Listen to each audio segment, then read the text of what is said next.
Hi, Kenny. How you doing? Let's take a look at your presentation here. Um, this is good. This is nice. I like this. I like this design, and I know that I've peeked through, so I know that this is introducing the actual trade show booth. So let's just start with the cover. Looks good.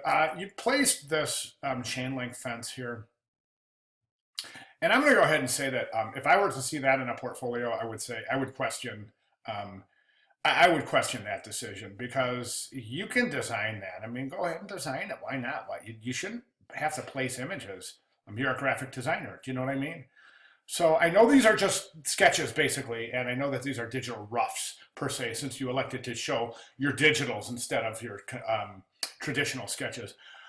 In a way, I kind of would have liked to have seen traditional sketches because a lot of students so far are still tossing around a lot of different ideas, and I think that you've committed to this idea, and I think that might be my biggest problem with going into digital mock-ups as opposed to um, traditional pencil to paper thumbnails is because it seems like students, once they get into the digital realm, they stop churning out ideas and start concentrating on finishing the project. And that's my biggest beef about going straight to digital. So let's go ahead and I'll show you what I mean. So we only have one study for your trade show booth, okay? If you take a look at through a lot of the other students were giving hand sketches, and they were able to churn out 5, 6, 7, 8, 9 ideas for their trade show booths. Right now, you're kind of pigeonholed into one idea.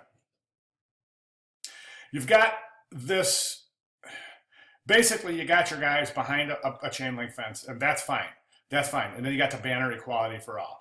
I don't know what you're doing with your typography here. You can't read it. You have to have. There's this thing called kerning, and that's spacing between letters, and word spacing is very very important as well. So you've got 0 to very little word spacing. So it's entirely too difficult, almost impossible to read.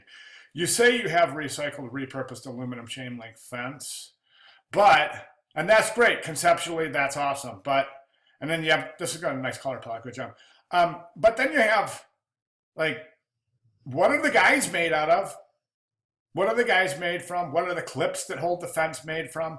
What is the banner made from? What is the inks made from? What are the inks made from on your silhouette, guys? And all of that. I mean, right here, take a look at this. Remember to keep ideas of sustainability foremost in your mind as you develop your ideas. So I'm a little nervous right now that we're just kind of going into a regular old design project. So I don't see anything here. One, other than the word recyclable or recycled, I don't see any attention whatsoever to um, sustainability. So that's not good. Okay, you have the same weird. You just can't read that. If I were a client and somebody showed me this, I was like, you can't do that. People need to come to my site. They have to read it to get there. So they can't just sit there and try to figure out what it says. It's got to be immediately recognizable. Um, okay, so front back, then you have your collateral design. This isn't collateral. You're calling this a 2-inch diameter POG. That's not collateral. Collateral's a brochure, a handout, a trifold, a program, a trade show program, something like that. Okay, this is just a giveaway piece, a 3D giveaway piece. So this is not collateral. And then you have giveaway design. That's the same thing as your second piece. So you have to decide which one you're going to use. Again, you've placed this image of a dog tag. So here I am looking across my desk at a designer who's showing me their portfolio, and I'm just being honest with you, and I'm looking at this and I'm going, okay, why did why did this student place an image of a dog tag in here instead of creating them itself? That's raising a flag. And that's what I'm just being honest with you is what I think when I see stuff like this in a portfolio.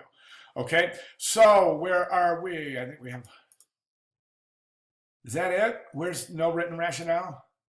Okay, so I mean, there you have it. That's what I'm talking about. So kind of just noticed something too. All right, take a look at these guys right here. All right, take a look at their dimension. Okay, now look at this and look at how they've been stretched out. That's another really critical error for a graphic designer to make, is to stretch an image without constraining the original proportions. Typically what you do is hold the shift key down when you resize. All right, if you have any questions, get with me. But I think you're looking great. Great color concept, nice typography, just a couple of issues, and I think we're right on track. All right, thanks.